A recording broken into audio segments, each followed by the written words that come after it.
They told us our language was broken. They told us it had no name. They called it broken Hindi or just a village dialect. But they were wrong. If you've ever said bhiya to mean tomorrow, if your Aji called you with a name that isn't in any Hindi textbook, or if you feel a strange pull when you hear the rhythm of a chautal, you aren't just speaking a dialect. You are carrying the living legacy of the Girmityas. My name is Pankaj, and I've spent years researching the deep linguistic ties between the plains of Uttar Pradesh and the shores of the Pacific and the Caribbean.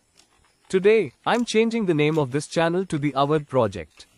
This isn't just about learning a language, it's about connecting the dots across 150 years of history. Whether you are in Suva, Port of Spain, or Lucknow, this is your home. We're going to explore our roots, decode the lyrics of our music, and reclaim our identity. Subscribe to join the movement. Welcome to the Awadh Project.